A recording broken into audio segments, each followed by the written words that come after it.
There's a peculiar kind of thrill that comes from watching a film that seems to breathe with its own pulse, one where every decision, every camera movement, every beat of silence feels sharpened to perfection. Mission Impossible Fallout 2018 is one of those rare pieces of action cinema that transcends its genre expectations and becomes something almost operatic.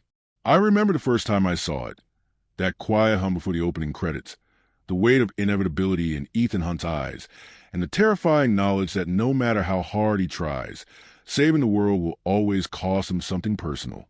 It's that tension between duty and humanity that makes this story more than a spectacle. It becomes an exploration of moral endurance, of what happens when saving everyone means losing yourself. The film begins with a nightmare, not a dream sequence, but a philosophical one. It opens with Ethan, again, trying to clean up the mess left by forces too vast to ever be fully contained. The world, as ever, teeters on the edge of collapse. Nuclear weapons have gone missing.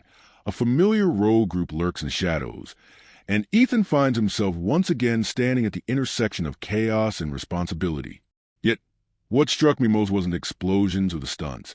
It was the exhaustion in his eyes, the sense that the same man who once ran full speed across rooftops for a cause now does so almost as penance. The movie, in that way, feels like both a culmination and a confession. The confession of a man who has seen too much and can no longer separate his conscience from his mission. There's something deeply personal about the way Fallout handles its action. Every chase, every fight, every drop of sweat feels anchored in consequence. When Ethan fights, it's not for adrenaline, it's for redemption. The helicopter sequence that closes the film isn't merely about physical survival. It's about moral survival. And when we see him hanging from that rope, muscles trembling and breath catching, we feel the metaphor within the moment. The man who refuses to let go of humanity, even as gravity and the system he serves pulls him downward. The beauty of Fallout lies in how it merges that moral complexity with technical precision. It's almost frighteningly well made, a film where realism is not a style but a principle. Director Christopher McQuarrie crafts each set piece like a symphony, letting the camera linger long enough to let us feel the air rushing past Tom Cruise's face. The editing resists chaos. It breathes. It respects geography, motion, and the human form. Watching Cruise actually perform those near-suicidal stunts add an almost spiritual authenticity. We're watching a man who, like his character, refuses to fake the impossible. But there's more than craftsmanship here. There's restraint. Fallout's greatest achievement is that it never lets the thrill overpower the soul. Beneath the roaring engines and shattered glass is a quiet lament, a question whispered throughout the film. How long can a man keep running before he becomes the thing he's running from? The IMF team has always been about camaraderie and loyalty, but here those bonds begin to tremble. Trust is currency. Betrayal is inevitable, and every choice echoes with the weight of past missions. Luther's calm wisdom, Benji's nervous humor, Ilsa's haunting independence. They all orbit Ethan, each one a mirror reflecting what he's lost and what he's fighting to preserve. The villainy, too, feels more sophisticated this time. The so-called apostles are less of a group and more of an idea, the embodiment of belief gone toxic. Their goal is not domination but purification, an ideological cleansing disguised as salvation. They see destruction as rebirth, chaos as renewal. In their twisted logic, Fallout becomes a philosophical duel between faith and fatalism. The belief that good can still triumph versus the temptation to let the world burn and start again. And that's what makes the film's title so evocative. Fallout isn't just the radiation after the bomb. It's the emotional debris that lingers after every choice Ethan makes. It's the fallout of loyalty, love, and guilt. What also lingers is McQuarrie's direction. Lean, disciplined, and unflinchingly cinematic. There's no over-reliance on CGI to cushion the spectacle. Everything feels tactile. You can sense the grit of Parisian asphalt during the motorcycle chase, the chill of the Himalayan wind in the final act, the tremor in the helicopter's frame as the mountains loom closer. There's a haunting realism in the way pain is filmed, not glamorized, not sanitized. When Ethan falls, you feel the bones creak. When he gasps, you feel the lungs strain. And yet, despite its relentless realism, Fallout is also deeply poetic. There are moments where the film slows, the way the light touches Ilsa's face, The soft reflection of guilt in Ethan's eyes as he hesitates before pulling the trigger. The flicker of hope when the mission succeeds, but the cost remains unseen. These are the quiet interludes that make the chaos meaningful. Because ultimately, this isn't a movie about saving the world. It's about carrying the unbearable weight of being the one who always must. By the end of its opening act, the audience is left breathless, not because of what has happened, but because of what it promises. You know instinctively that the stakes are not just global but existential.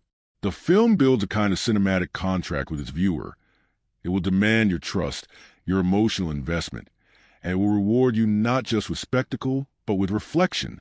It will ask you to question your own sense of duty, your own boundaries of sacrifice.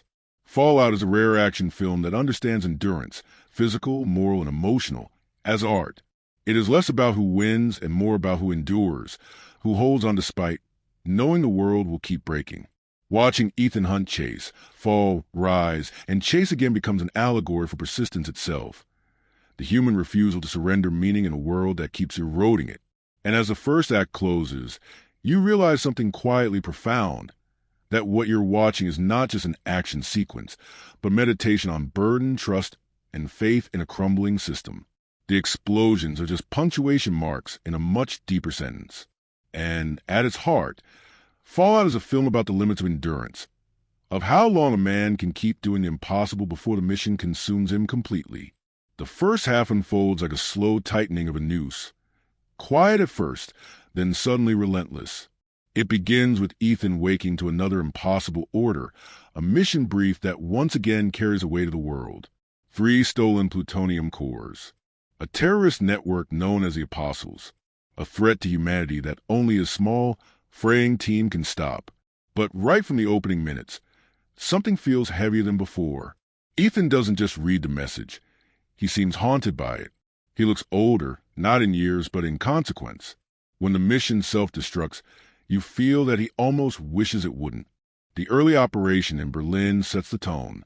Ethan, Luther, and Benji are supposed to intercept the plutonium during a deal. It's routine, or as routine as saving the world can be, until it goes wrong.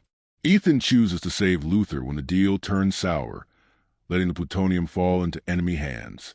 It's a deeply human decision, the kind that defines him, but one that sets the dominoes tumbling. The fallout of that choice will haunt every frame that follows. This moment, in its essence, is what separates Ethan from every other spy hero. He refuses to trade a friend for a cause. It's a small act of compassion that fractures an entire mission, and the irony isn't lost on him. Back in the IMF headquarters, the tension sharpens. Erica Sloan from the CIA enters the picture, and immediately there's a clash of philosophy. To her, Hunt is a liability, too emotional, too unpredictable. She sees him not as a hero but as a variable. The CIA doesn't trust the IMF's methods. They want a blunt instrument, not a conscience. And so, she sends one, August Walker, a hammer in human form, assigned to accompany Ethan and ensure the job gets done. Henry Cavill's presence adds a kind of cold symmetry. Where Ethan is agile, Walker is brute strength. Where Ethan doubts, Walker obeys. Their partnership feels doomed from the start. Their first mission together, the Halo jump over Paris, is breathtaking both visually and symbolically. It's not just about skydiving. It's about faith. They leap from the heavens through lightning and chaos, 2 men representing opposite ideologies falling to the same storm. When Walker's oxygen tank is damaged mid-jump, Ethan saves him, again choosing humanity over protocol. By the time they land on the Paris rooftop, the balance of power between them has already shifted. Though neither admits it, Paris becomes a stage for deception. Their goal is to identify and capture John Lark, the mysterious figure behind the Apostles' plan to acquire plutonium. But the city, beautiful and alive, turns into a labyrinth of shadows and false identities. The nightclub sequence, with its flashing lights and oppressive music, feels almost surreal, a fevered dream of espionage. Ethan's hesitation to assassinate Lark's contact, the White Widow, leads to another improvisation. When Lark is killed in the bathroom fight, Ethan has to assume his identity. That fight, brutal and claustrophobic, is one of the most viscerally filmed hand-to-hand combats in modern cinema. Every punch lands with physical truth. Every blow echoes like an argument between two opposing moral codes. Disguised as Lark, Ethan meets the White Widow, a character both alluring and dangerous. She presents herself as a broker, a dealer in chaos who dresses in elegance. Her words drip with moral ambiguity. She speaks of balance, of sacrifice, of the need to cleanse the world through destruction. For a moment, Ethan listens, not as a spy but as a weary believer wondering if she might be right. But his mission pulls him back, to trade Solomon Lane, the imprisoned anarchist from the previous mission, for the stolen plutonium. The irony cuts deep. To save the world, he must set free the man who wants to destroy it. The ensuing convoy ambush through the streets of Paris is nothing short of breathtaking, a ballet of precision and panic. The motorcycles, the narrow alleys, the echo of gunfire between stone buildings. It's chaos sculpted into art. But even as the sequence dazzles, the narrative tightens its emotional grip. You can see Ethan's growing frustration. Every time he tries to control the outcome, fate twists the knife. When Ilsa Faust reappears, the conflict becomes even more layered. She's no longer just an ally or rival. She's a ghost from a life he almost allowed himself to live. Her mission is to kill Solomon Lane, while Ethan's mission is to save him. Their goals collide in a moment that feels more tragic than thrilling. Two people bound by respect, torn by allegiance. After the ambush, when Ethan finally captures Lane, there's no victory in his expression, just resignation. Lane, calm and almost serene, mocks Ethan's morality. "You should have killed me," he implies without words. "But you can't, because you still believe you're saving people." That silent exchange says everything about their relationship, the idealist versus the nihilist. One believes in redemption, the other in cleansing fire. And somehow, both are right. As the mission spirals deeper into deception, Ethan's mask begins to crack. His team's loyalty remains steadfast, but the fractures of doubt begin to show. Walker, meanwhile, observes, waiting, his skepticism growing. In subtle glances and half-smiles, Cavill's performance hints that Walker knows more than he lets on. The first half ends on a precipice, both literal and emotional, as the pieces move into place for the film's second act. What's remarkable about this first half is how it never feels like setup. Every scene pulses with meaning. Every action has weight. Even the moments of levity carry unease beneath them.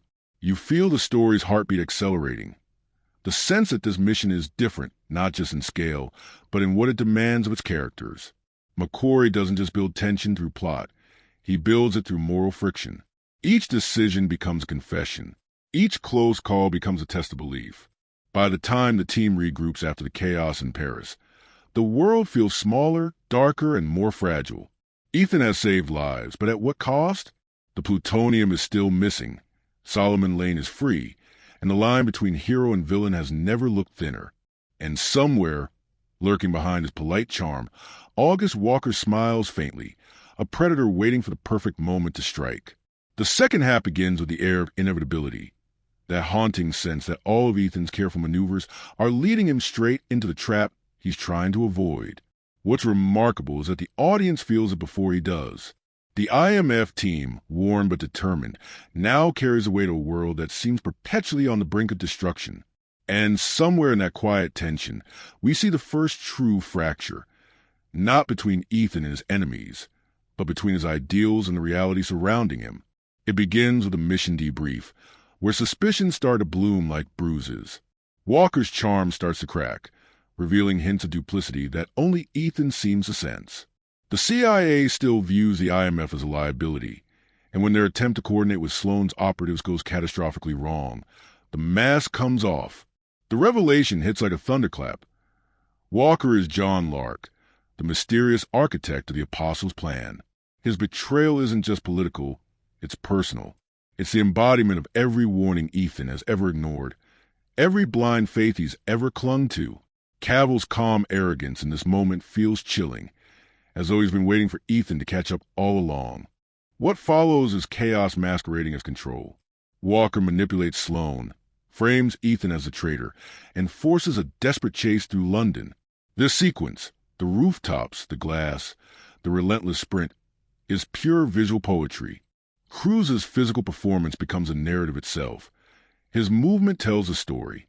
When Ethan shatters his ankle during the rooftop jump, a real injury captured on film, add a haunting realism to the chase. It's no longer a hero running after villain. It's a man trying to outrun fate. Every step feels heavier, every breath shorter. The city seems to conspire against him, turning corners into traps. Meanwhile, Luther and Benji work to unravel the deeper plot. Walker's plan, revealed through stolen communication logs, is apocalyptic.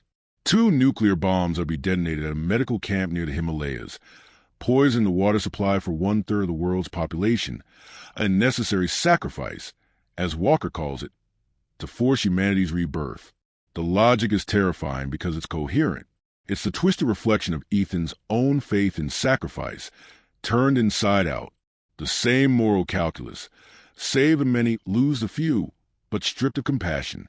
As Ethan and his team regroup, Ilsa returns, driven by her own moral conflict. She's been ordered to kill Lane to earn her freedom from MI6, yet helping Ethan means defying that order. Their dynamic in these scenes carries a tragic undercurrent. 2 people who understand each other too well, bound by the knowledge that their loyalty to ideals will forever keep them apart. There's tenderness between them, but it's the tenderness of 2 warriors who know peace is not an option. The story pivots into its Himalayan chapter, where the stakes become physical again. The location, a cold, sprawling landscape of snow and stone, mirrors the emotional exhaustion of its characters. The mission, disarm 2 synchronized nuclear bombs, one hidden in a remote medical outpost, the other aboard a helicopter piloted by Walker himself. The conditions impossible. If one bomb is defused, the other detonates. If they kill the trigger holder, both detonate. And to make it worse, the countdown has already begun. McQuarrie stages the entire final act like a symphony of chaos. Ethan commandeers a helicopter in pursuit of Walker, while Benji, Luther, and Ilsa fight on the ground to locate and disarm the bombs. The parallel editing between these threads is masterful. Each cut amplifies the sense of time collapsing. The air fight sequence between Ethan and Walker feels apocalyptic in its scope and intimacy. The rotors scream, the mountains loom like specters, and the sky itself seems to shatter under the weight of adrenaline. Every near miss feels earned because we've been trained to expect failure. The realism of the sequence, with Cruz actually piloting his own helicopter through narrow valleys, makes it breathtaking not just a spectacle, but as storytelling. You're not watching a stuntman. You're watching a character fight physics itself. When the 2 helicopters collide midair, tumbling into a violent crash on a cliffside, it's like witnessing the embodiment of fate's final test. On the ground, Luther and Benji face their own battle, a more quiet, desperate one. The bomb's casing lies before them, a metallic heart counting down the end of the world. Ilsa, torn between duty and love, confronts Solomon Lane. Their fight is brutal and symbolic. Lane represents everything that corrupted her faith, and in defeating him, she reclaims a part of herself. She wins, but not without wounds. Meanwhile, Benji's trembling hands and Luther's calm voice give the scene its emotional gravity. These are not superheroes. They're ordinary men who've chosen to carry extraordinary burdens. The climax on the cliff's edge becomes something almost mythic. Ethan and Walker, battered and bleeding, hang from the same rope. 2 sides of the same coin, one believing in humanity, the other in its destruction. The image of them suspended over the void captures the entire philosophy of the film. Salvation and annihilation dangling from the same thread. When Ethan finally defeats Walker, impaling him on a helicopter hook that swings like divine retribution, it doesn't feel like victory. It feels like survival at a price too high to name. The bomb defusal is a masterclass in tension. Luther and Benji hold the detonator, timing their cut to the last possible second while Ilsa stabilizes the wires. The music falls away. We hear only breath and heartbeat. When Ethan finally signals success, barely conscious, his body shattered but alive, the explosion doesn't come. Instead, there's silence, and that silence is deafening. It's the sound of a man who has once again postponed the inevitable collapse of his world, knowing that someday he won't be fast enough. When the dust settles, the camera lingers not on destruction, but on faces. Benji's relief dissolving into laughter. Luther's quiet gratitude. Ilsa's tender glance toward Ethan, who lies motionless on a hospital bed. The mission is complete, but the man is broken. He wakes to the sound of his friends' voices, soft, teasing, human. It's a rare moment of warmth, a brief reminder that all this pain still means something, that endurance, though costly, is still worthwhile. The second half closes not with triumph, but with acknowledgement. Sloan admits she misjudged Ethan, that his emotional decisions, his human flaws, are what make him indispensable. But even as she praises him, her tone suggests inevitability. There will always be another mission, another crisis, another impossible choice.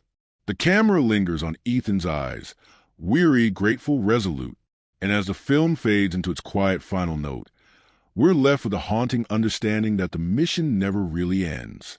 It only pauses long enough for the next storm to gather. Among all the action franchises that have burned across cinema sky, this one stands apart because of a single man, a spy who never really wanted to be one, a savior who keeps paying the same price in different currencies. Ethan Hunt is not a character built from quips or glamour. He's a portrait of endurance. Watching him across these stories, and especially here, feels like observing someone trying to reconcile two incompatible truths, that one man can save the world, and that no one should have to. In Fallout, Ethan is haunted not by failure, but by the permanence of success. Every time he wins, someone else bleeds for it. Every time he saves a life, another is scarred. The exhaustion on his face is no longer physical, it's existential. He's a hero who knows there's no finish line. What makes him deeply human is that every decision he makes comes from compassion, not pride.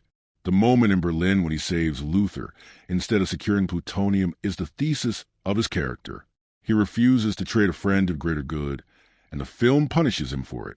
Yet that punishment defines his greatness. He's the embodiment of moral paradox, a man who believes a mission matters, but not more than the people in it. His enemies exploit that empathy, his allies trust it. In a world obsessed with control, Ethan's vulnerability becomes his rebellion. Tom Cruise channels his tension with startling sincerity. You don't just see a performer doing stunts. You see a man using pain as language. His physical risks aren't vanity. They're the externalization of internal turmoil. Every leap, every bruise, every gasping sprint becomes a metaphor for emotional labor. What's more, Cruise's refusal to fake it mirrors Ethan's refusal to lie to himself. Both man and character are driven by obsession, and both pay for it with their bodies. That's what makes Ethan more tragic than triumphant. He's not running toward victory. He's running from guilt. Beside him, Luther and Benji become not just comic relief or technical support, but emotional ballast. Luther, played with steady wisdom by Ving Rhames, is the conscience of the team. He represents a voice of perspective, the reminder that the mission isn't worth losing your soul over. His friendship with Ethan feels earned through decades of shared scars. When he gently warns Ethan about the cost of his choices, it lands like a father's concern, not a colleague's note. Benji, by contrast, carries a nervous humor that keeps the story from collapsing under its own tension. Simon Pegg gives him a childlike sincerity, a man terrified yet willing, constantly stepping out of his comfort zone for someone he admires. Together, they form the emotional scaffolding of the film. Without them, Ethan would implode. Then there's Ilsa Faust, the ghost in Ethan's moral machinery. Rebecca Ferguson plays her with an elegance that hides quiet torment. She's both reflection and counterpart. Where Ethan saves everyone at the cost of himself, Ilsa saves herself at the cost of belonging. She's a lone wolf forced to run alongside a pack, trying not to be consumed by their cause. Her mission, to kill Solomon Lane and earn her freedom from MI6, places her at moral odds with Ethan. Yet what connects them is understanding. When she looks at him, she sees her own conflict mirrored back, the war between obligation and compassion. Their chemistry isn't romantic in the traditional sense. It's tragic recognition. Two people who could love each other if only they weren't built to sacrifice love for duty. Solomon Lane, on the other hand, is the philosophical antagonist, less a man and more an idea. Sean Harris delivers him like a prophet of entropy, his calmness more terrifying than any weapon. Lane doesn't seek power. He seeks equilibrium through annihilation. To him, Ethan's compassion is delusion, a sentimental flaw that keeps the world trapped in cycles of failure. His line of thinking is frighteningly persuasive because it's rooted in truth. He believes that systems built on hypocrisy must collapse before renewal can occur. In another story, he might have been a savior. In this one, he's a shadow of every idealist who lost faith. His interactions with Ethan are almost tender, as though he pities him for still believing. August Walker, the supposed ally turned wolf in disguise, is the physical manifestation of that cynicism. Henry Cavill's portrayal is chillingly minimal. His every smile feels like a dare, his presence like a slow tightening of a frame. Walker believes in strength over morality. His betrayal is not driven by ideology, but by contempt for weakness, for nuance, for emotion. He sees Ethan's compassion as inefficiency, a liability in a world that rewards ruthlessness. What makes Walker fascinating is that he's not wrong from a tactical perspective. In his worldview, only those willing to break everything can rebuild it. But where he errs is in his belief that destruction guarantees renewal. In this sense, Walker and Lane are two sides of the same belief system, one intellectual, one physical. Both convinced that humanity must be burned clean to be reborn. Erica Sloane, though appearing briefly, embodies institutional control. Angela Bassett's performance radiates authority, but beneath it is fear. The fear of chaos, of emotion, of a human variable that Ethan represents. She treats him like a virus in her machine, necessary but dangerous. Her relationship with Alec Baldwin's IMF secretary, Alan Hunley, frames the bureaucracy versus humanity tension at the heart of the film. Hunley's death midway through serves as a moral checkpoint, the death of compromise. He believed Ethan's idealism could coexist with institutional control, and his murder proves it cannot. Even the minor characters carry symbolic weight. The White Widow, with her unnerving elegance, embodies the moral marketplace of modern geopolitics, where ideals are just another currency, traded between governments and mercenaries. Her calm detachment highlights what Ethan refuses to become: efficient, immoral, transactional. Taken together, these characters form a constellation of belief systems orbiting a single question: what is worth saving when everything collapses? Fallout doesn't present simple answers. It lets each character argue their truth through action. Luther argued for loyalty, Benji for courage, Ilsa for autonomy, Lane for nihilism, Walker for power, and Ethan for empathy. Their collisions create the film's electricity. What lingers most after the credits, though, isn't the explosion or the chase, it's the faces. Ethan's quiet smile of exhaustion, Ilsa's glance of understanding, Benji's relieved laughter, Luther's steady gaze. The characters don't win because they're smarter or faster. They win because, in a world built on betrayal, they still choose faith. That's what makes Fallout's cast so alive. They aren't archetypes. They're philosophies in motion. And when you strip away the spectacle, what remains is this: a man who keeps choosing compassion even when it destroys him, surrounded by people who remind him why that choice still matters. Ethan Hunt isn't a superhuman. He's a believer. And in a cinematic landscape full of gods, it's strangely moving to watch a mortal keep saving the world by simply refusing to stop caring. There's something almost supernatural about how Mission Impossible Fallout came together. Not because of fiction, but because of how much real danger, coincidence, and obsession fueled its making. The strangest facts behind it feel less like trivia and more like testimonies to madness, discipline, and faith in the physical craft of filmmaking. When you learn them, you start realizing that what you saw on screen wasn't just performance. It was documentation of people flirting with the edge of human endurance. The most famous fact, of course, is Tom Cruise's broken ankle. It was a stunt gone wrong. It was a stunt gone right, just painfully so. During the London rooftop chase, Cruise was meant to leap between two buildings, hit the wall, and pull himself up before running off. The cameras rolled. He jumped, collided with the edge, and his foot twisted violently on impact. You can actually see the moment of the break in the final film, because Cruise insisted on keeping it in. The man shattered his ankle, and then, in the same take, pulled himself up and kept running. He limped out of frame, signaling to the crew not to cut, ensuring they captured a usable shot. Production halted for nearly 2 months afterward, yet that raw authenticity is what makes that scene unforgettable. Watching it, you're not just seeing Ethan Hunt's desperation. You're watching Tom Cruise's pain transformed into art. But that wasn't even the most dangerous thing he did. For the Halo jump sequence, Cruise trained for over a year with the United States Air Force and performed over 100 jumps from 25,000 feet to get the scene perfect. The crew had to build a custom helmet that could provide oxygen while being transparent enough for the camera to capture his face. They filmed the entire sequence at sunset, giving them only a few minutes each day to shoot. That jump wasn't CGI, not even partially. When you see the lightning flickering across the clouds and the two agents tumbling through the storm, that's real sky, real wind, real human beings falling through it. The helicopter chase in Himalayas was another act of insanity disguised as cinema. Cruise learned to pilot a helicopter for that sequence. Not to act like a pilot, to actually be one. He trained for 16 hours a day over several months, eventually earning a commercial helicopter license. The aerial chase you see isn't a stunt double or CGI composite. It's Cruise himself flying through mountain ranges at perilous speeds while operating both the aircraft and the camera rig.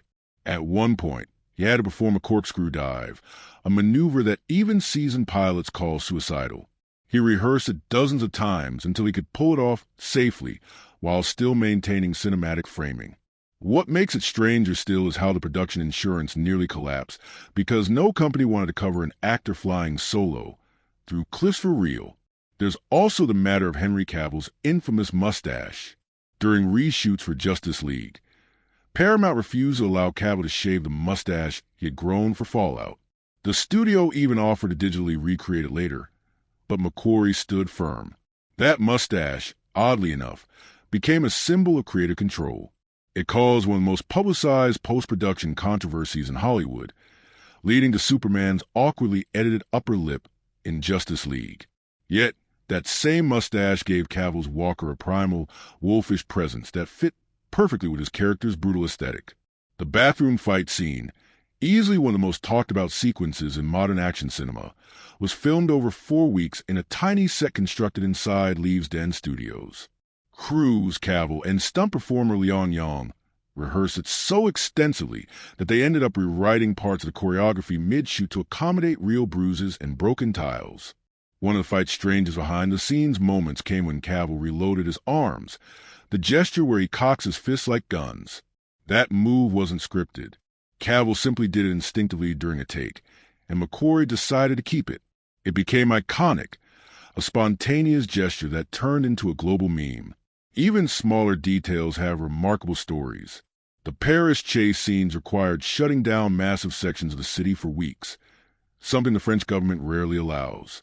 To achieve it, Cruise personally met with the city's mayor and secured permissions by promising full safety compliance and tourism benefits. During filming, actual Parisians lined up along the streets, cheering as he performed the stunts himself.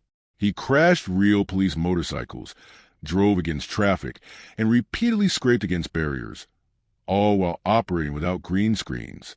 Another fascinating fact is that Fallout was the first mission, impossible film to bring back the same director twice.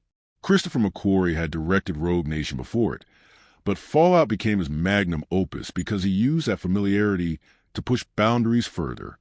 He described production as controlled chaos, with the script being rewritten continuously as stunts evolved. Often, the story would change to fit what Cruise felt he could physically perform that week. In a sense, the plot was shaped by the actor's endurance. That's probably the strangest production dynamic imaginable. A film literally rewritten around one man's willingness to risk death. Even the film's editing carried peculiarities. Eddie Hamilton, the editor, used a system of rhythm-based pacing rather than traditional story beats. He would align cuts to micro-expressions, the twitch of a hand, the widening of an eye, to keep the tension invisible but constant. The result was a film that feels breathless without feeling chaotic. The editing rhythm mirrors the physical exhaustion of the characters, giving the illusion of continuous motion even when the camera stops.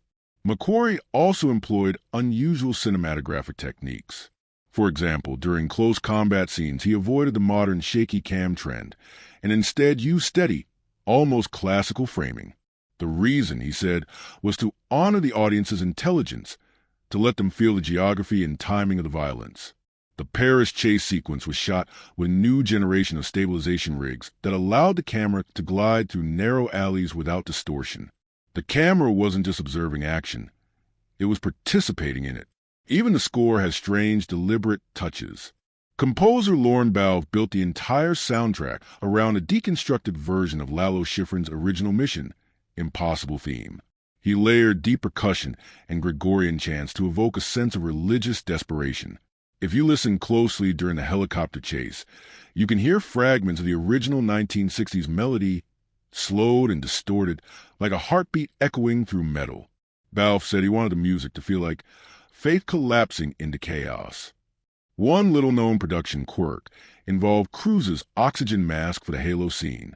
The prop department created a functioning device that not only provided air, but had embedded LED lights to illuminate his face for the camera. The lights were powered by a small battery hidden in the costume, but during one take, it malfunctioned mid-jump. Cruise completed the fall blind in partial darkness, trusting his muscle memory to deploy the chute. The footage from that jump still made it into the final film. There's also a poetic coincidence that McQuarrie often mentioned. Every near-death stunt Cruise performed mirrors the emotional beat of the scene. The Halo jump represents faith, falling into the unknown. The helicopter fight represents control, battling fate itself. The rooftop chase represents endurance, continuing even when broken. The director called it physical metaphors narrative, a concept rarely attempted at this scale. And finally, perhaps the strangest fact of all, Fallout was never meant to exist in its final form. Originally, McQuarrie planned to split it into two separate films. The story was supposed to end after Lane's escape in Paris, with the sequel focusing on the Himalayan climax. But the chemistry between Cruise, Cavill, Ferguson, and the rest of the cast was so strong that they decided to compress everything into one massive film. What should have been two movies became one relentless masterpiece, a three-act crescendo that never stops moving. It's almost surreal, then, that a production defined by danger and improvisation feels so meticulously controlled on screen. Every accident, from a broken ankle to an improvised arm reload, somehow became cinematic poetry. The strangest truth about Fallout is that its realism is built on insanity. It's a film made by people who quite literally risk their lives for authenticity, and the result is something that feels less like fiction and more like proof of what human obsession can create when it refuses to compromise. When Mission Impossible, Fallout arrived in theaters, something unusual happened. Critics who had long dismissed action sequels as disposable suddenly began writing about it as if it were literature. The movie wasn't treated as a summer blockbuster. It was treated like a cinematic thesis on persistence, ethics, and craft. I remember reading those early reviews and feeling a quiet satisfaction, the kind that comes when you see mainstream critics recognize that an action film can be as intellectually structured as a psychological drama. Fallout didn't just entertain. It redefined what critics thought the genre could do. The most dominant critical perspective centered on authenticity. Writers from The Guardian, The Atlantic, and Empire all highlighted the film's painful realism, the way it forced the audience to feel the weight of every stunt, every moral dilemma. Christopher McQuarrie was praised for grounding impossible feats in emotional logic. The helicopter chase wasn't just spectacle. It was a visual metaphor for self-destruction. Critics repeatedly compared it to Buster Keaton's silent-era stunt work. Not for nostalgia, but for how it resurrected physical storytelling in an age of digital simulation. The consensus was almost unanimous. Fallout wasn't about showing how big things could explode. It was about showing how small human choices could still matter amid that explosion. Some critics approached the film from a thematic lens, noting that it felt like the first truly postmodern action movie in the franchise. Unlike earlier entries that followed linear heroism, Fallout questioned the very purpose of the mission itself. Ethan Hunt was analyzed as a tragic existential agent, a man caught in a loop of salvation and guilt. One New York Times critic called him the Sisyphus of espionage, forever rolling the boulder of global stability uphill, only to watch it fall back down after each success. That analogy caught on in film circles, reshaping how viewers understood Ethan, not as a superhero, but as a man eternally crushed by the weight of doing the right thing. Academic circles, particularly those studying contemporary cinema, started referencing Fallout in papers about moral storytelling and performance authenticity. The University of Southern California even hosted a discussion panel titled Physical Truth in an Age of Simulation, using the film as a primary case study. Professors dissected Cruise's stunt work not as marketing, but as metatext, an actor's physical risk reflecting his character's spiritual burden. They argued that Fallout blurred the line between method acting and method filmmaking. The performer wasn't just portraying exhaustion. He was living it, and that authenticity pulled the audience into a deeper emotional realism. Another powerful critical reading emerged from gender and power discourse, particularly regarding the film's portrayal of women. While Fallout remained centered on Ethan's journey, critics praised how Ilsa Faust's arc diverged from the typical love interest trope. Instead of defining her through attachment, McQuarrie gave her autonomy, a mission, an agenda, and an identity that neither depended on nor revolved around Ethan. Feminist critics found this refreshing, a spy narrative where the woman's competence wasn't undercut by romance. In some essays, Ilsa was described as a mirror agent, a version of Ethan stripped of sentimentality. Her choices were analyzed as deliberate acts of moral clarity rather than emotional impulse. The fact that she survives without being rescued and without having to be softened became a small but significant victory for women's representation in action cinema. Yet the film wasn't beyond critique. Some reviewers found its perfection unnerving. A few argued that Fallout's obsession with control, from editing precision to Cruise's micromanagement of stunts, created a kind of emotional sterility. They claimed that its heart, though admirable, beat inside a machine. The Washington Post wrote that the film achieves transcendence through discipline but risks losing spontaneity. Others countered that this was precisely its brilliance. The very lack of chaos mirrored Ethan's character, a man constantly suppressing collapse. Even dissenting voices couldn't escape the gravitational pull of the film's accomplishment. The Cannes Film Festival didn't screen Fallout, being too mainstream for their usual selection, but European critics later championed as auteur action, a term rarely used for Hollywood blockbusters. The French magazine Cahiers du Cinéma placed McQuarrie alongside directors like George Miller and Catherine Bigelow, praising his pure cinema instincts. They described the Paris motorcycle chase as a danse macabre of speed and guilt. For French critics, that sequence wasn't about adrenaline. It was about choreography, about humanity threading through chaos like a fragile melody. Another fascinating critical angle was a discussion of morality versus utilitarianism. Scholars and reviewers alike pointed out how Fallout dismantled the classic spy dilemma, the idea that ends justify means. Ethan's choice to save Luther instead of securing the plutonium became the film's moral cornerstone. Critics noted how the narrative punishes him for that compassion, but ultimately affirms it. The subtext was clear. Empathy, not efficiency, defines heroism. This reading resonated strongly in an era of growing political cynicism.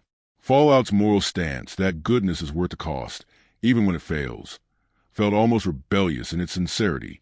One could trace the movie's critical success to its emotional honesty. For decades, Hollywood action films had distanced themselves from vulnerability, framing stoicism as strength. Fallout inverted that logic. It treated exhaustion, fear, and guilt as the true markers of courage. Critics repeatedly wrote about Cruise's eyes, the way they carried fatigue rather than invincibility. Roger Ebert calm described his expression as haunted compassion, calling it the emotional anchor of a genre often defined by indifference. The box office and critical worlds rarely align in total harmony, but Fallout managed it. It scored near-perfect reviews across major platforms and became the highest-grossing film in the franchise, earning over $790 million worldwide. What intrigued analysts wasn't just its commercial success. It was how it achieved it. It didn't pander. It didn't dumb down.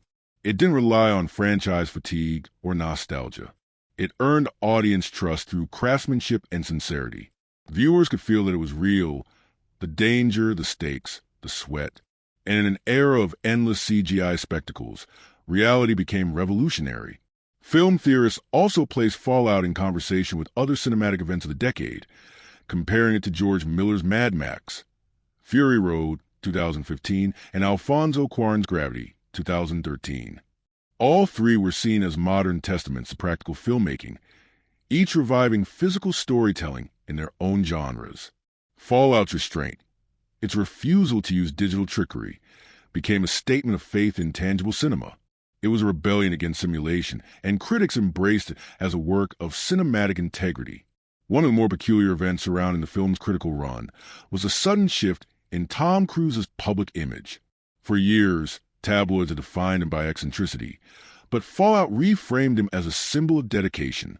The sheer commitment on display reignited public respect. Even journalists who had mocked his intensity began praising him as one of the last true movie stars, someone who still believed cinema should make the audience feel danger, not just watch it.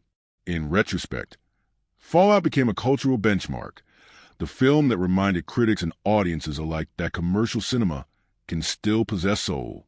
It sparked essays about the future of practical effects, think pieces about moral storytelling, and even classroom discussions about ethics in filmmaking. One critic called it the most moral action film ever made, not because it preached, but because it believed. That belief in authenticity and compassion and precision is what unites every perspective that followed. Fallout became not just a movie event, but a reawakening of faith in the cinematic experience itself. It proved that audiences still crave honesty, even in fiction. And in a strange, poetic twist, that became the film's most lasting critical legacy, a story about spies, deception, and masks that somehow became Hollywood's most transparent mirror. What makes Mission Impossible Fallout so fascinating isn't just the story it tells, but the story of how it was made, a behind-the-scenes epic almost as daring as what ended up on screen. Every part of its production seems built on controlled insanity, where artistry and danger existed in the same breath. When you peel back the curtain, you realize the making of this film wasn't merely a production. It was an act of devotion, from Tom Cruise's reckless precision to Christopher McQuarrie's philosophical filmmaking style. Let's start with the director. Christopher McQuarrie didn't come from the world of action spectacle. He came from words. The man who once wrote The Usual Suspects brought to Fallout a writer's obsession with subtext. Yet what's extraordinary is that he didn't even have a finished script when filming began. McQuarrie has described Fallout as a living film, one rewritten daily around Cruise's physical capabilities, weather conditions, and spontaneous inspiration. The structure was built from stunt to story, not the other way around. Instead of writing action to fit the narrative, he wrote narrative to fit the action. He once said, "We didn't plan for what we could shoot. We shot what we could survive." Filming began in April 2017 and lasted nearly a year, spanning 13 countries, 6 continents, and over 2,000 hours of footage. The crew worked like travelers more than filmmakers, carrying their own custom-built equipment into deserts, mountains, and European capitals. McQuarrie insisted on shooting every major stunt practically, which meant entire units had to relocate repeatedly, waiting weeks for ideal weather. The Halo jump sequence alone required building the world's largest outdoor wind tunnel for rehearsal. The precision demanded was absurd. 3 minutes of usable light each evening, 1 take per day, for several weeks. Then there was a helicopter sequence, a logistical nightmare turned into cinematic poetry. To capture the Himalayan chase, they used a special camera rig nicknamed the Shotover, designed to withstand extreme cold and vibration while maintaining perfect stabilization. Cruise performed as both pilot and actor, while another helicopter carrying the cinematographer hovered dangerously close behind to get the right angle. The altitude was so high that the rotors lost lift, forcing the team to modify the engine's air intake systems.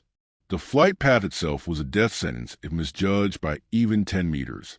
Crew members later revealed that each take required pre-flight prayers, not for show, but out of genuine fear. The Paris motorcycle sequence has its own legend. McQuarrie wanted realism so badly that they blocked off major arteries in the city for a full week. Cruise rode without a helmet, weaving through real traffic with over 70 professional drivers operating as chaotic extras. The crew used a motorcycle-mounted camera rig that could pivot 360 degrees mid-ride, allowing the audience to experience speed from Ethan's perspective. Cruise personally requested the rain sequence near the Arc de Triomphe to be shot in overcast weather, arguing that wet asphalt reflects moral ambiguity.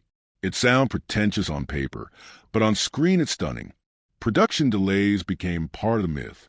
When Cruise broke his ankle during the rooftop chase, McQuarrie had to shut down the shoot for for nearly 8 weeks.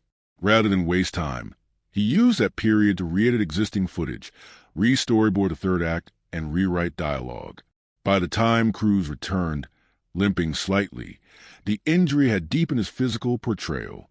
McQuarrie later said, "The broken ankle gave Ethan a soul. When Cruise resumed running for real, the limp was genuine. His pain became the film's rhythm. Even wardrobe decisions carried obsessive intent. Costume designer Jeffrey Corlin crafted Ethan's suits to allow complete flexibility for sprinting, climbing, and fighting, all while maintaining an aesthetic of weary professionalism. Each outfit used lightweight wool blend fabric with hidden stretch panels, custom dyed to complement the film's cool gray color palette. For Ilsa Faust, Ferguson's wardrobe oscillated between combat practicality and European elegance, a deliberate reflection of her moral duality. Even August Walker's clothing told a story. The coarse fabric of his gray suits represented brute force beside Ethan's tailored precision. McQuarrie's collaboration with cinematographer Rob Hardy deserves special mention. Hardy shot the film primarily with large-format digital cameras to capture every texture: the veins on Cruise's hands, the mist over mountains, the glint in Ilsa's eyes. He avoided artificial lighting wherever possible, relying on natural sources, streetlights, sunlight, reflections, to preserve realism. Each location was chosen not for beauty, but for metaphor. Paris represented civilization's fragility. London represented surveillance and paranoia. Kashmir, where finale unfolds, symbolized spiritual cleansing through chaos. Even the editing process became an endurance test. Editor Eddie Hamilton often worked up to 20 hours a day, cutting footage as it arrived from different continents. He assembled action scenes before dialogue, shaping rhythm first and logic second. The idea was to make the audience feel the urgency before understanding it. When he was once asked how he keeps pace consistent, Hamilton said, "We cut to breath, not beats. Every time Ethan exhales, the rhythm resets. It's subtle, but it gives the illusion that the viewer is breathing with him." The sound design carries similar artistry. Fallout's audio team built a library of over 3,000 custom sounds recorded on location. Every punch, engine roar, and echoing step was handcrafted rather than sourced. During the Paris chase, for instance, microphones were hidden in lampposts, car doors, and even sewer grates to record natural reverb. For the helicopter scenes, they recorded rotor sounds separately at varying altitudes and relayered them according to camera angle. The end result is what sound engineers call subsonic realism. You don't just hear the noise, you feel it. One fun production anecdote involves Henry Cavill's iconic arm reload gesture during the bathroom fight. The move wasn't scripted, but the production sound team loved the visuals so much that they added exaggerated punching sounds synced with the motion, making it seem like a mechanical reload. Cavill laughed when he saw it in playback, saying, "I didn't know I came with sound effects." That small, spontaneous gesture became one of the film's defining moments, a perfect example of how instinct and technical precision can dance together. Another odd fact: every mission tape in the film, the ones Ethan receives before each operation, was custom-built to function exactly as shown. The self-destruct sequence used mini pyrotechnic charges rigged with real smoke capsules, so the prop could safely combust in camera. The production team kept several spare devices, but crews reportedly insisted that they get the first take right every time. McQuarrie's directing style on set was surprisingly calm. Cast and crew often described his demeanor as monk-like. He would walk slowly through each setup, rarely shouting or using jargon. His method was to describe emotional motivation rather than technical instruction. Before each major stunt, he'd tell crews, "You're not falling, you're surrendering." That line became a mantra for the entire team, influencing even the camera operator's movements. And then there's the score. Composer Lorne Balfe worked in near isolation for months, using rhythmic breathing patterns from Cruise's running as a timing base for percussion tracks. The famous pulse during a halo jump, that deep, throbbing note, is actually Balfe slowed down recording an oxygen mask valve opening. The theme isn't merely music. It's the sound of survival stretched into melody. The production also holds smaller, charming secrets. During the hospital recovery scene, the crew used natural window light because crews refused to shoot under fluorescent fixtures after his eyes strained from earlier films. The IMF team's laptops in the film display real-time code sequences written by software engineers, not post-production graphics. Crews insisted that nothing fake should blink. The final helicopter hook prop used in Walker's death was so heavy that Cavill could only hold it for 30 seconds at a time before muscle fatigue set in. And one almost poetic detail. At wrap, McQuarrie presented the cast with engraved metal coins inscribed with the words, "The greater the suffering, the greater the peace."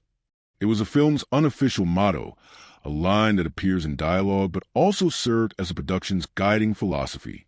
Perhaps the greatest fun fact, though, is that Tom Cruise personally handwrote thank you letters to nearly every major crew member, over 300 in total.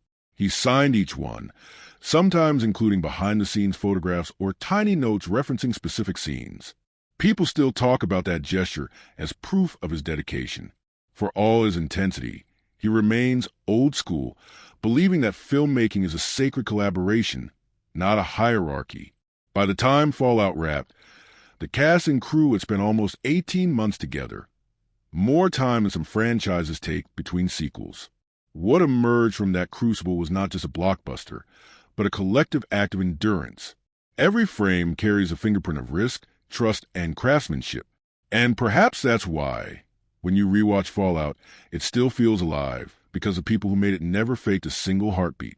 If Fallout has a secret weapon beyond its story and stunts, it's the way its world feels tangible, a lived-in, breathing landscape where every street shadow and skyline becomes a psychological extension of its characters. Unlike many action films that treat locations as mere backdrops, Fallout treats them as mirrors. Each setting, Berlin's cold industrial grit, Paris's elegance, London's steel-gray sprawl, and the snow-cloaked heights of Kashmir, isn't just geography, it's philosophy. The film's cinematography and mise-en-scene aren't decorative but diagnostic. They tell us what Ethan Hunt feels before he ever says a word. The journey begins in Berlin, a city eternally divided, physically healed but spiritually scarred. Its muted palette of grays and dim blues reflects the opening mood. Disorientation, exhaustion, the weight of history pressing down on modern crises. When Ethan chooses to save Luther instead of securing the plutonium, the choice happens in this fractured city, among crumbling walls and empty warehouses. Visual metaphors for moral decay and divided loyalty. The low lighting, filtered through smoke and steel, conveys a claustrophobic moral ambiguity. You can almost feel the air thick with regret. The cinematographer, Rob Hardy, used wide lenses here not for spectacle but to emphasize space as isolation, making Ethan appear small against looming architecture, dwarfed by the enormity of consequence. Then comes Paris, where Fallout breathes differently. The light shifts from industrial gloom to Baroque melancholy. McQuarrie and Hardy capture the French capital not as a postcard city, but as a stage for moral theater. The streets gleam from rain. The color grading takes on silver and champagne hues, and reflections appear everywhere. In puddles, windows, glass helmets, as if the city itself is forcing Ethan to look at his own reflection. The motorcycle chase through the roundabouts near the Arc de Triomphe is pure choreography, but it's also metaphor. Circles, loops, repetition. A man caught in eternal motion, trying to escape a fate that keeps spinning him back to the same point. When he crashes, the moment feels less like failure and more like punctuation in a sentence he's been writing his whole life. The catacomb sequence beneath Paris amplifies this further. It's all shadows, echoing water and rusted metal, the underbelly of civilization, where secrets rot unseen. McQuarrie uses handheld tracking shots here to make the walls feel alive, breathing, closing in. The soundscape is hollow yet resonant, filled with dripping water and distant metallic groans. It's not just suspense. It's a descent, both literal and symbolic, into the conscience of a man who can't stop choosing compassion in a system that rewards cruelty.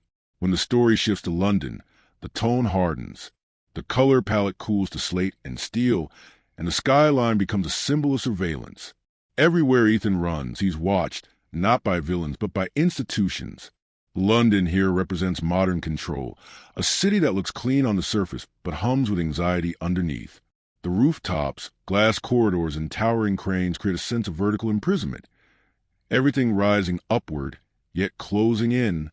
Hardy shoots London with clinical symmetry, making it feel like a chessboard. Every movement is measured, every reflection dangerous. Even the fog that settles between buildings feels artificial, as though manufactured by the city itself. And then there's Kashmir, the final setting, the film's visual exhale after 2 hours of urban suffocation. The mountains, filmed in Norway and New Zealand, are vast and uncontainable. They represent something rare in this series. Transcendence. The air feels cleaner, but the stakes are higher. The snow-draped cliffs and white skies symbolize both purity and peril, the serenity of moral clarity and the danger hubris. Hardy bathes these scenes in diffused natural light, creating an almost spiritual contrast to the metallic grays that preceded it. The landscape dwarfs humanity, reminding us that even as Ethan defies physics, nature remains indifferent. The visual message is subtle but clear. No matter how high he climbs, gravity always wins. The color theory throughout the film deserves its own reverence. Hardy and McQuarrie built the palette around muted blues, ashen grays, and pale golds, tones that evoke melancholy and fatigue. When red appears, a flare, a brake light, a streak of blood, it hits like an emotional spike, a visual alarm. It's not just used for tension but for memory. Red becomes a signal for moral danger, appearing precisely when Ethan's choices cost him something human. McQuarrie's approach to color feels psychological, like a mood slowly draining from a frame until only the mission remains. Light itself functions as a narrative device. Fallout's lighting is naturalistic but expressive. In Berlin, it's fluorescent and cold. In Paris, it's diffuse and romantic. In London, it's artificial and harsh. In Kashmir, it's pure and ethereal. Hardy often used long shadows and reflective surfaces to trap the characters visually. Mirrors, puddles, glass, polished metal, emphasizing the theme of duality and self-confrontation. Ethan is always split, his reflection watching him from another plane, as if reminding him of who he might become if compassion fails him. McQuarrie's camera choreography is its own form of poetry. Instead of cutting rapidly to simulate chaos, he allows the audience to inhabit it. The camera glides, tilts, and circles with dancer's discipline. During the halo jump, it moves like breath, slow, then accelerating as Ethan falls. During the motorcycle chase, it feels like heartbeat rhythm, fast, syncopated, unpredictable. And during the helicopter sequence, the camera seems to forget gravity altogether, pivoting between the sky and the abyss like a pendulum. It's not spectacle for its own sake. It's empathy through motion. The cinematography puts us inside the tension rather than observing it. The sound design amplifies that immersion. Fallout's auditory world is filled with texture, from the scrape of shoes on concrete to the subtle whoosh of passing vehicles that nearly miss Ethan by inches. The silence between explosions becomes as powerful as the noise itself. Lorne Balfe's score threads through this atmosphere like a pulse, restrained when the film breathes, thunderous when it tightens. He plays with rhythm instead of melody, often building scenes around a heartbeat-like percussion pattern. The result is a soundscape that feels organic, syncing with the viewer's own physical reactions. The use of architecture across the film is also a quiet triumph. Every structure, from the curved bridges of Paris to the scaffolding of London to the vertiginous cliffs of Kashmir, mirrors Ethan's psychological condition. He's always surrounded by incomplete spaces, under construction, decaying, or too perfect to trust. The world of Fallout is one that's constantly shifting under his feet, mirroring his internal instability. McQuarrie builds tension not through plot twists but through spatial uncertainty. Even when you know what's going to happen, the setting keeps you on edge. Symbolically, each location functions as a chapter of moral evolution. Berlin is guilt, Paris is deception, London is exposure, and Kashmir is absolution. The visual design traces an arc like a spiritual map, from darkness into blinding light, from confinement to transcendence. But McQuarrie refuses to romanticize it. The beauty of those final mountains is undercut by exhaustion. You can almost feel the weight of oxygen thinning, the cold biting into skin. The landscape becomes judgment, pure, vast, unmerciful. And perhaps the most haunting cinematic element of all is the film's use of stillness. Fallout is famous for its kinetic energy, but its greatest power lies in the seconds it chooses not to move. The close-up on Ethan's face as he calculates impossible odds. The silence before the explosion that doesn't happen. The breath caught between panic and peace. McQuarrie knows when to let the camera rest, allowing us to see fatigue, doubt, and quiet relief. Emotions too often lost in action cinema. Those pauses give Fallout its humanity. When you step back, the film settings form not just a journey across continents, but a pilgrimage across consciousness. The physical landscapes, urban, industrial, natural, trace Ethan's moral geography. Every location strips away a layer of illusion until only truth remains. That no matter how global the mission becomes, it's always fought inside the same battlefield, the human soul. In the end, Fallout's visual and atmospheric world lingers because it's not just built, it's felt. The lighting, the framing, the sounds, the spaces, they all whisper the same quiet message, that the world is both the stage and the adversary. And in that vast and different beauty, one man keeps running, small, fragile, yet somehow undefeated. What unfolded behind the camera a mission. Impossible. Fallout often felt like a covert mission of its own, a high-wire act of endurance, invention, and faith that mirrored the film's story almost uncannily. To work on this production was to live inside the very spirit of the series. Impossible logistics, relentless discipline, and a kind of creative danger that pushed everyone to their psychological limits. Crew members have since described it as a 12-month adrenaline hangover, a phrase that captures both the exhaustion and the euphoria that seemed to define every day on set. Christopher McQuarrie ran his set like a military campaign, crossed with meditation retreat. He believed chaos could only yield art if everyone shared the same calm heartbeat. Mornings would start in near silence. No shouting, no bullhorns, no frantic energy. He would walk through each location alone first, mapping camera paths in his mind, then return with the crew and quietly describe what the lens should feel rather than what it should show. His shorthand was always emotional. This shot should sound like regret, or make the light breathe slower. The cinematographer Rob Hardy once joked that McQuarrie directs by temperature. He adjusts tone like climate, not command. Tom Cruise, meanwhile, became the gravitational center around which everything orbited.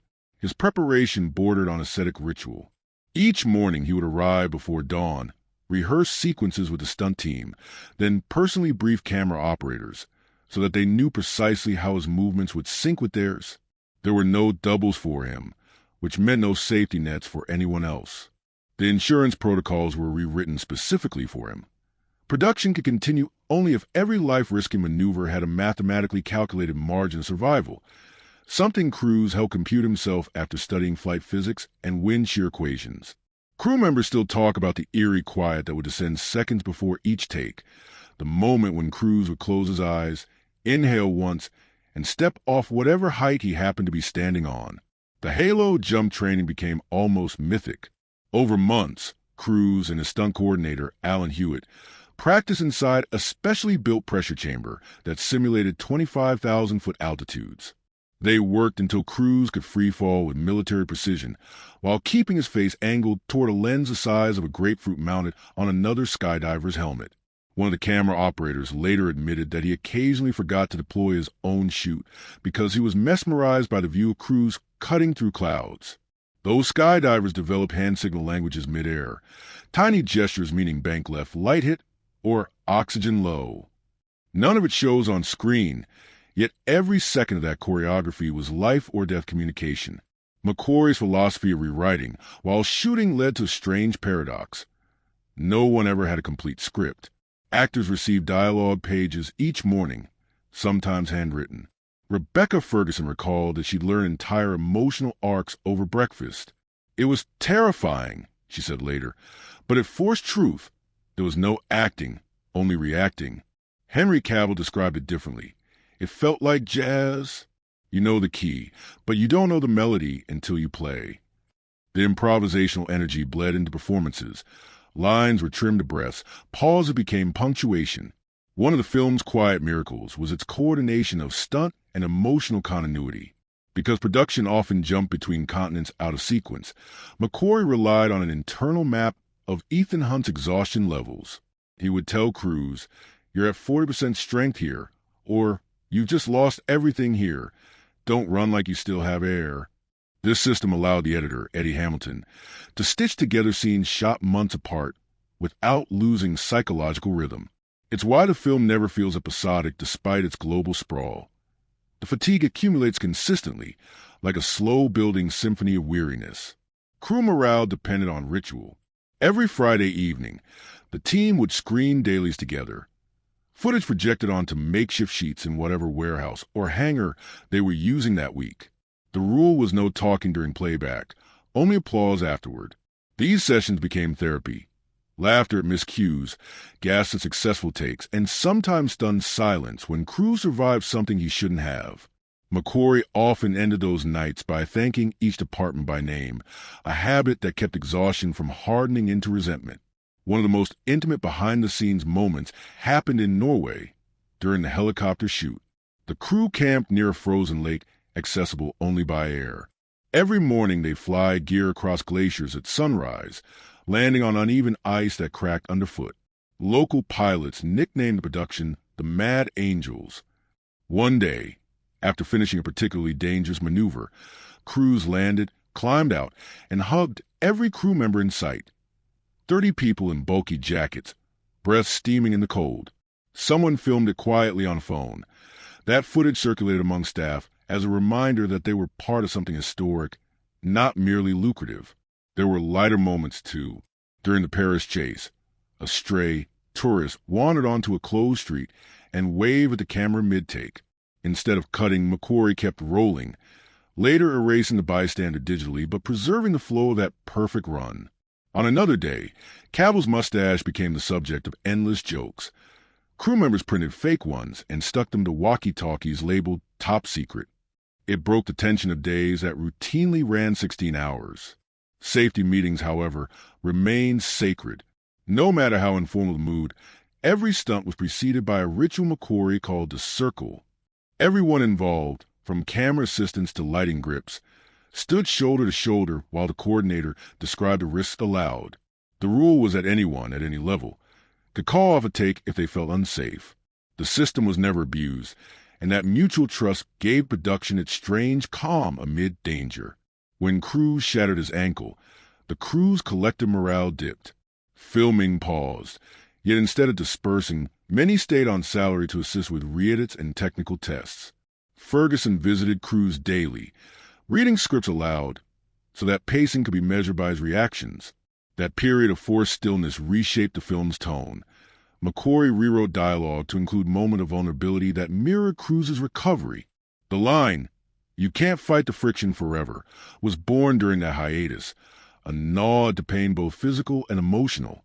The editing suite itself became a second battlefield. Hamilton set up an office near the shooting stages, so he could assemble scenes in real time. Every evening he'd screen rough cuts from McQuarrie and Cruz, who would then adjust the next day's plan accordingly. It was filmmaking as feedback loop. Shoot, watch, adapt, repeat. By the end, they had over 3,000 hours of footage distilled into 147 minutes of final cut. Even post-production carried its quirks. Lorne Balfe recorded the score in Abbey Road Studios with a 110-piece orchestra, but no traditional conductor's baton. Instead, he used a pulsing LED light synced to heart rate monitors worn by the percussionists, so the tempo would mimic a human heartbeat under stress. When Balfe played the finished track for Cruz, the actor reportedly said, "That's what it feels like inside my skull when I run." Perhaps the most revealing behind-the-scenes truth is how collaborative the so-called Cruz machine actually is. While stories often mythologize as perfectionism, those who worked with him describe generosity rather than tyranny. He bought new boots for crew who tore theirs on icy terrain, personally poured coffee for camera assistants during night shoots, and refused to wrap a day until every department confirmed satisfaction. One lighting technician later said, "He runs like he's being chased by death, but he treats people like time owes them kindness." When filming finally wrapped, exhaustion gave way to reverence. The team gathered for one last screening in a makeshift tent in New Zealand, surrounded by snow and humming generators. McQuarrie thanked him simply, "We made a film about faith, and you just lived it." Cruz stood beside him, eyes rimmed with fatigue, and whispered, "We didn't fake a single frame." The crew applauded not with cheers, but with slow, deliberate claps, each one a heartbeat echoing the rhythm of a movie that had asked everything of them. Looking back, the strangest insight is how art and ordeal became indistinguishable. What the world saw as spectacle was, for those behind the camera, a prolonged meditation on trust. Every jump, every crash, every edit was a negotiation between fear and faith. And perhaps that's why Fallout endures, not just as cinema, but as evidence of what happens when human beings decide that belief itself is worth the risk. Every great action film hides a quiet philosophy beneath its chaos and mission. Impossible. Fallout is no exception. Beneath its roaring engines, collapsing helicopters, and shattered glass lies a meditation on faith, sacrifice, and the limits of human endurance. It's a story not about the mission itself, but about what it means to keep believing when belief begins to hurt. Each theme pulses through the film like a hidden heartbeat, sometimes whispering to the dialogue, sometimes roaring to the visuals, but always reminding us that even in a world of espionage and deceit, conscience is still the hardest weapon to carry. At its core, the film revolves around one moral paradox. Should the few be sacrificed for many? It's a question that haunts Ethan Hunt from the very first sequence. When he saves Luther and loses a plutonium, his decision becomes the philosophical seed of the entire film. Every consequence, the near apocalypse, the mistrust of the CIA, the deaths that follow, all grow from that one compassionate impulse. In doing so, McQuarrie reframes the spy thriller's usual logic. Most action heroes justify collateral damage as necessary. Ethan does the opposite. He treats every life as necessary, even when the world tells him it isn't. His morality defies utilitarianism. It's love and defiance of logic. This is why Fallout feels heavier than its predecessors. The mission isn't the story. The conscience behind it is. Each impossible choice becomes a moral test, forcing Ethan to confront whether his compassion is strength or weakness. The villains weaponize his empathy, knowing he won't trade one life for many. Solomon Lane calls it his flaw. Walker calls it his hypocrisy. But the audience understands what they don't. That in refusing to become efficient, Ethan remains human. The title Fallout itself becomes symbolic. Not just radiation after a bomb, but the emotional residue of moral choice. Every act of mercy leaves consequences. Every good deed leaves a scar. The movie isn't asking whether heroism is worth it. It's asking whether the world deserves it. There's also the theme of endurance, both physical and spiritual. Ethan's body is constantly breaking down, yet he keeps moving. Every scene of him running, falling, gasping isn't just action choreography. It's metaphor. He runs not to win, but to atone. He's the embodiment of persistence in a cynical world. In many ways, he's a man at war with entropy, the idea that everything tends toward decay. Each mission is his attempt to resist that truth.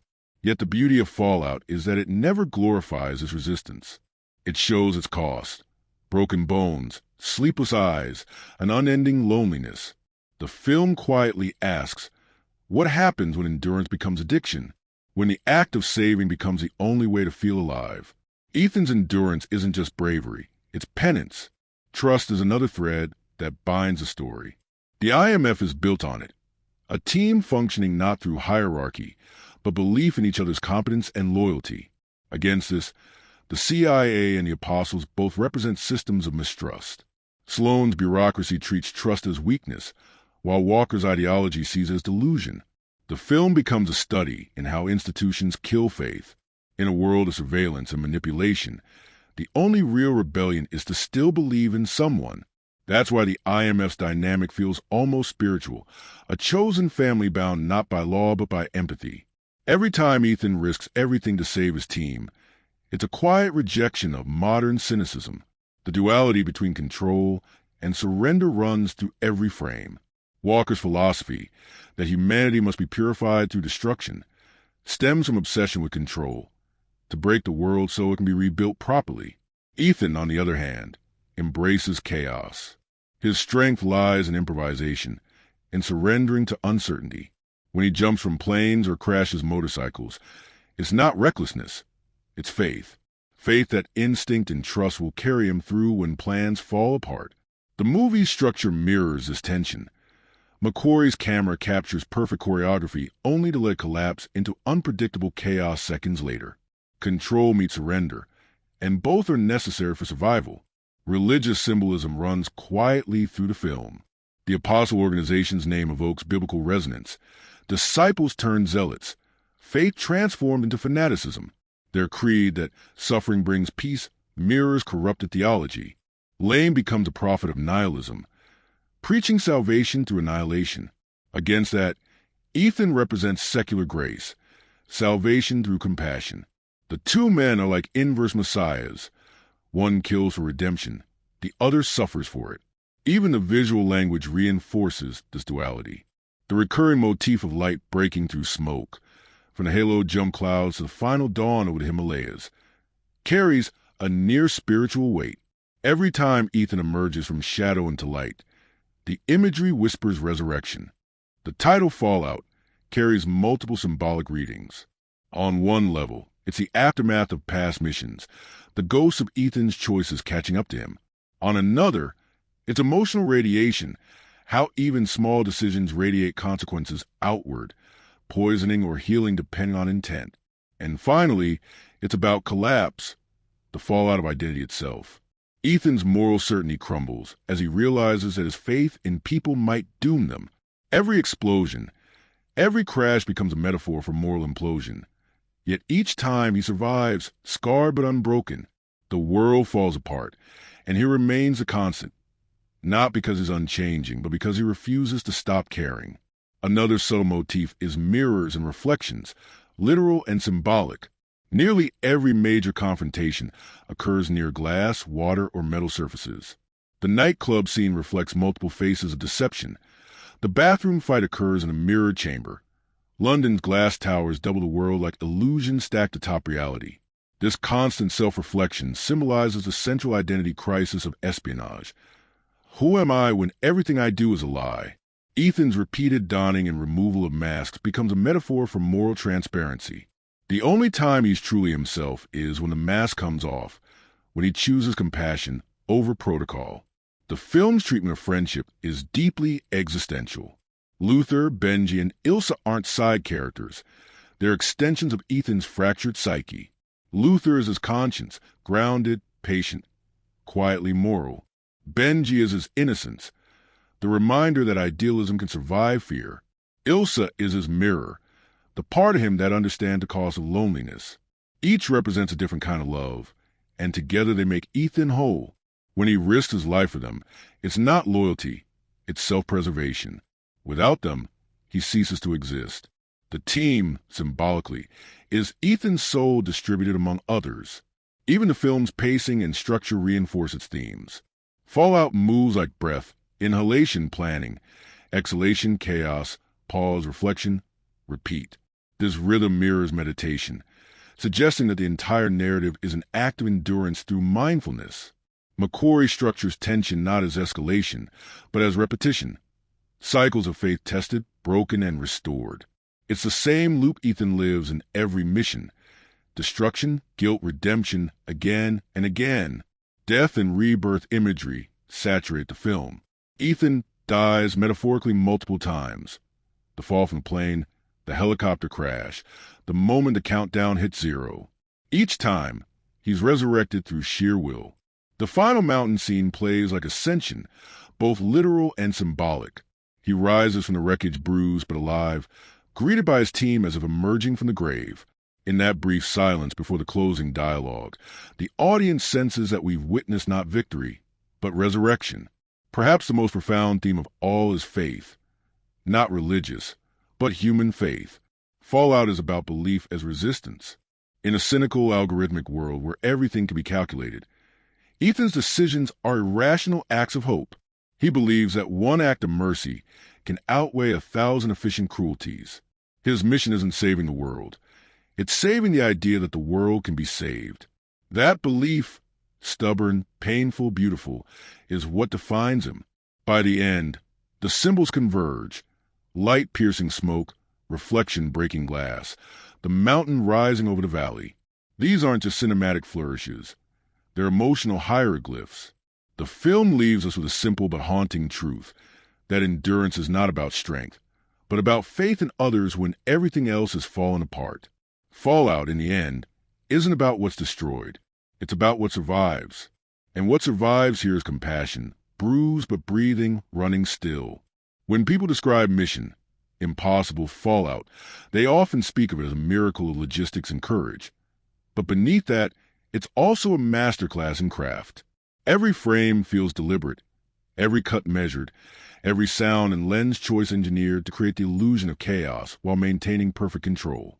Christopher McQuarrie didn't just direct an action movie, he orchestrated one. The result is a film that feels both classical and revolutionary, a hybrid of old-school craftsmanship and modern cinematic intelligence. Let's start with the camera itself. Cinematographer Rob Hardy used large-format digital cameras, the Alexa 65, for most sequences, giving the film its deep, immersive texture. The resolution allowed for an almost tactile realism. You can see pores, dust, sweat, the trembling of light on metal.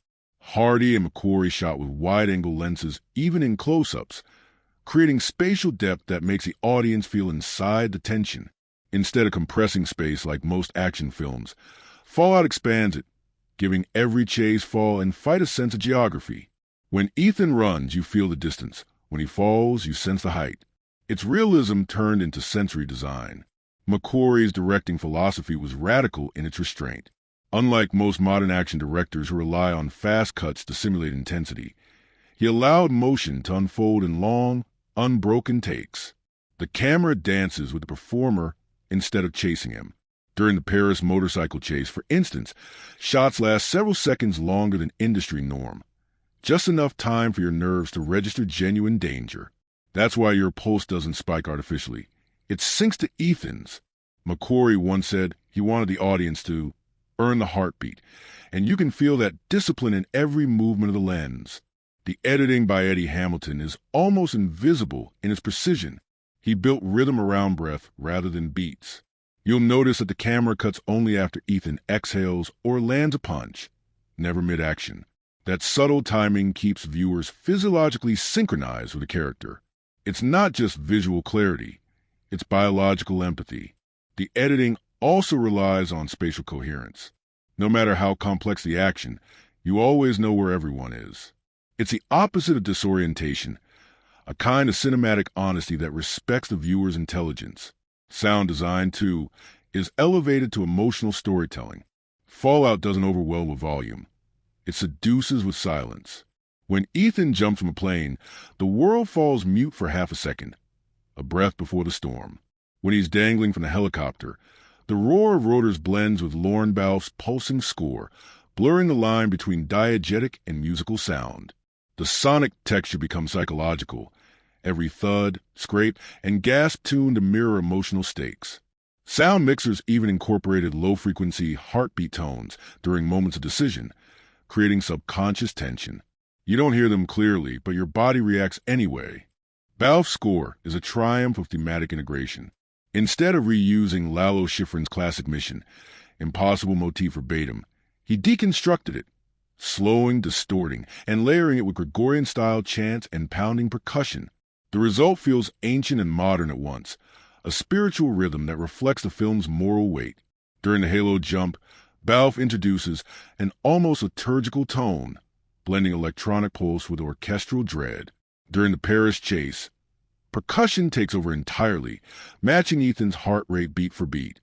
In the helicopter finale, the score becomes minimalist, just sustained bass drones and dissonant strings, until the explosion of harmony when the bomb is disarmed. Balfe called this technique the music of endurance, and it captures the essence of the film perfectly. McQuarrie's use of practical effects defines the production's identity. Virtually everything the viewer sees is real, from crews leaping across rooftops to the helicopter spiraling toward the cliff. There's minimal green screen, almost no digital doubles.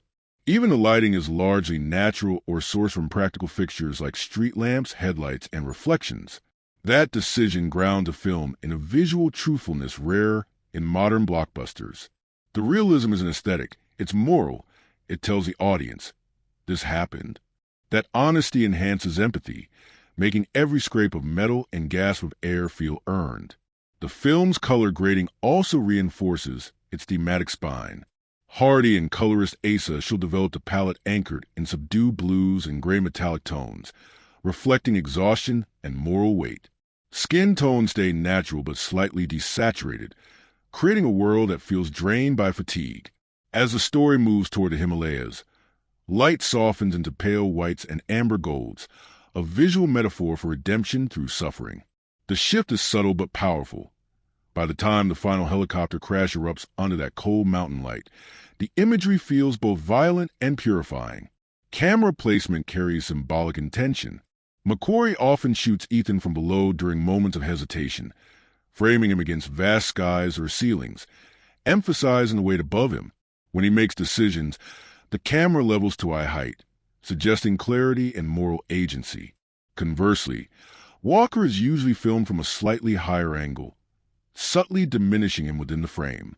That compositional logic visually reinforces their philosophical duel: humility versus arrogance, control versus faith. Even lighting carries narrative symbolism. Shadows are never random. They correspond to emotional states. Ethan is most often backlit, suggesting illumination through suffering. Walker, meanwhile, exists in flat frontal light, harsh, unforgiving, sterile. McQuarrie called this contrast light versus logic. It's why the film's moral conflict feels embedded in the visuals rather than spoken aloud. Special effects, when used, serve invisibility. Digital work enhanced only what physics could not deliver safely, adjusting background scale during helicopter dives, removing safety rigs, extending skylines. But the key word is enhanced, not replaced. McQuarrie's mandate was that every visual effect had to be based on real footage. That philosophy gave the entire production a tangible weight. Even explosions were real, choreographed with precise pyrotechnics and compressed air rigs to mimic nuclear shockwaves. The realism extended to sound capture. Microphones were placed dangerously close to detonation zones to record authentic bass frequencies, later mixed into quieter scenes to preserve subconscious tension. Box office success became its own story.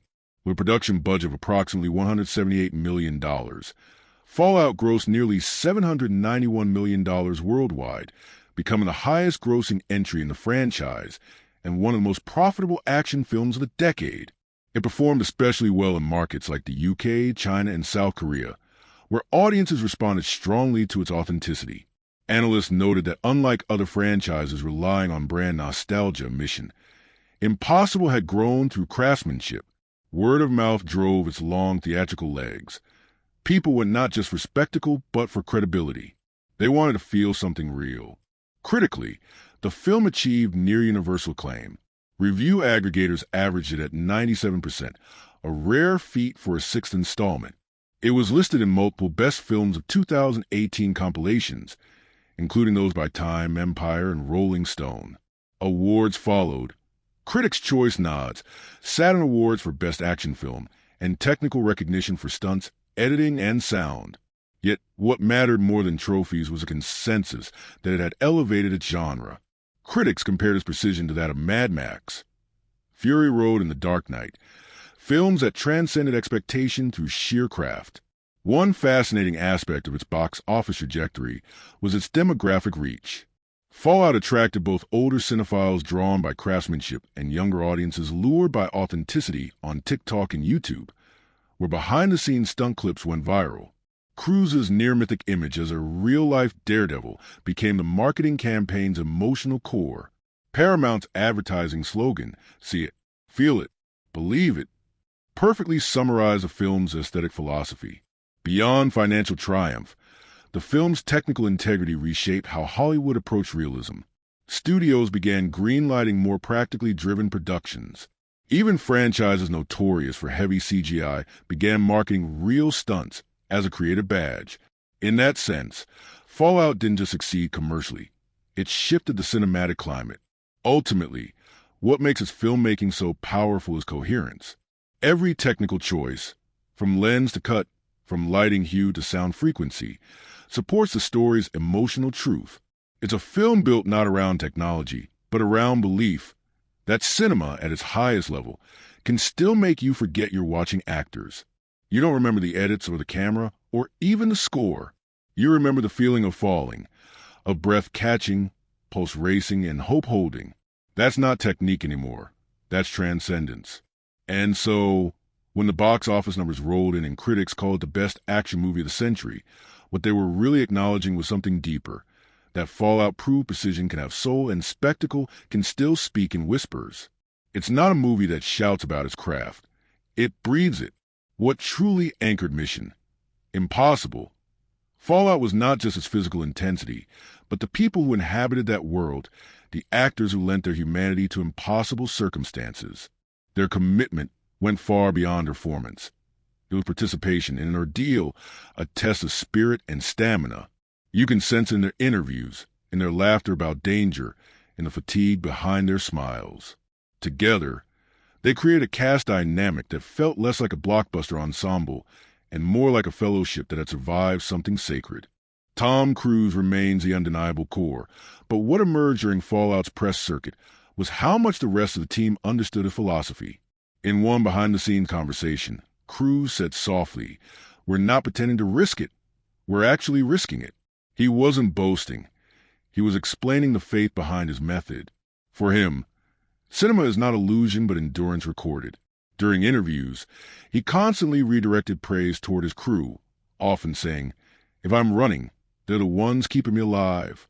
You could see a strange humility in that, a performer who knows his fame depends entirely on the invisible precision of others. Rebecca Ferguson, reflecting on her return as Ilsa Faust, spoke with warmth about the creative freedom McQuarrie gave her. She described Ilsa not as a femme fatale, but as a professional who happens to feel. Ferguson's portrayal was shaped by restraint. She often chose stillness over dramatics, silence over exposition. Ilsa is constantly watching, she said, because she's deciding who deserves her loyalty. The camera caught that tension in her eyes, the combination of affection and doubt, the intelligence that never stops calculating. Fans noticed it too. In audience discussions, viewers praised Ferguson for giving the film its soul under fire. Many felt her presence humanized Ethan, grounding his idealism with her realism. Henry Cavill, stepping in as August Walker, approached his role with an almost mischievous calm. His interviews revealed a playful fascination with the film's moral ambiguity. Walker believes he's a hero, he explained, and that makes him dangerous. Cavill trained specifically to move differently from Cruise, heavier, deliberate, dominant. The now famous arm reload gesture, which became an internet phenomenon, came from his desire to show Walker gearing up like a human weapon. When asked about acting opposite Cruise, Cavill smiled, "Tom moves like water. I move like concrete.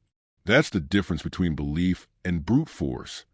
His chemistry with Cruise, admiration laced with rivalry, powered the film's central duel.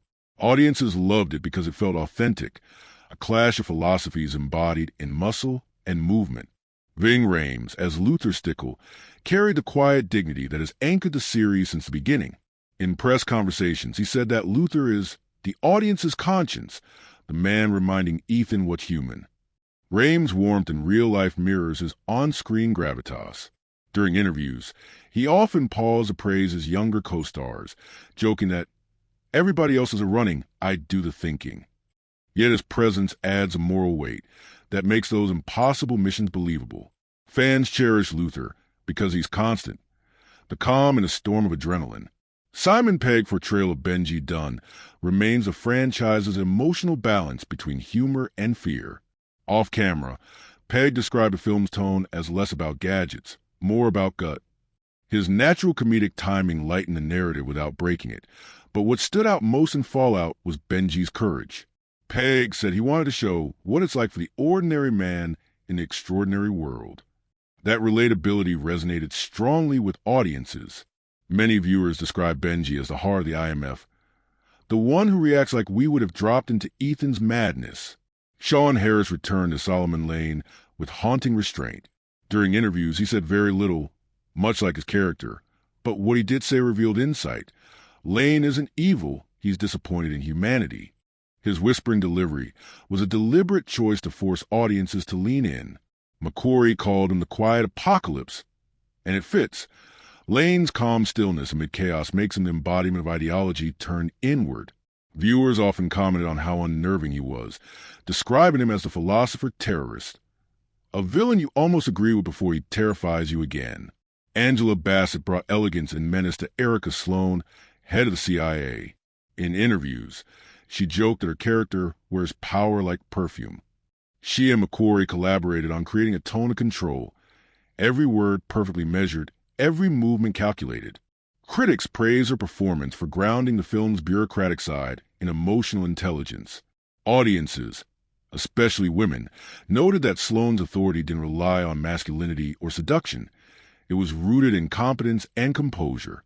Behind the camera, the camaraderie among the cast was genuine. Ferguson recalled moments of uncontrollable laughter during takes because of Cruise's insistence on redoing stunts until gravity gets tired.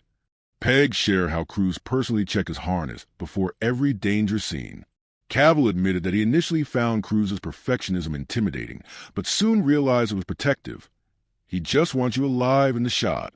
That mutual respect became visible in the final product. The teamwork that audiences loved on screen was real, a family forged in exhaustion. The audience reception worldwide echoed that sincerity. Fans didn't just applaud the action, they responded to humanity within it. In forums, people described feeling emotionally exhausted but inspired. Viewers admired how Fallout gave them thrills without lies. Many singled out the moment Ethan saves Luther over plutonium as their emotional anchor, proof that decency still matters even when logic says it doesn't. The audience didn't cheer for explosions. They cheered for empathy. Social media exploded after release with fan theories and tributes. The running scenes became their own genre of memes, yet the tone of discussion was reverent rather than mocking. Hashtags like #RunLikeEthan and #FaithInAction trended for weeks. Viewers posted side-by-side videos of Cruise's real stunts with behind-the-scenes footage, expressing awe at the authenticity. For a generation accustomed to green screens, seeing a human being genuinely risk his life for art felt almost spiritual. Critics, too, found new ways to articulate what the cast had achieved. Peter Travers of Rolling Stone called Cruise the last movie star who bleeds for his audience. Ferguson was hailed as the quiet equal, and Cavill was described as a villain forged in discipline. The ensemble won widespread praise for balancing intensity with tenderness. There's a rare chemistry among them, a rhythm that makes you believe these people have spent years trusting each other with their lives. What emerged from both critics and audiences was gratitude. Viewers thanked the cast not just for entertaining them, but for reminding them that cinema could still feel alive. One fan wrote online, "I didn't watch this movie. I survived it with them." Another said, "It's not the impossible missions that move me. It's how they keep choosing to do them anyway." Those reactions capture something essential, that the actor's visible exhaustion isn't performance. It's proof.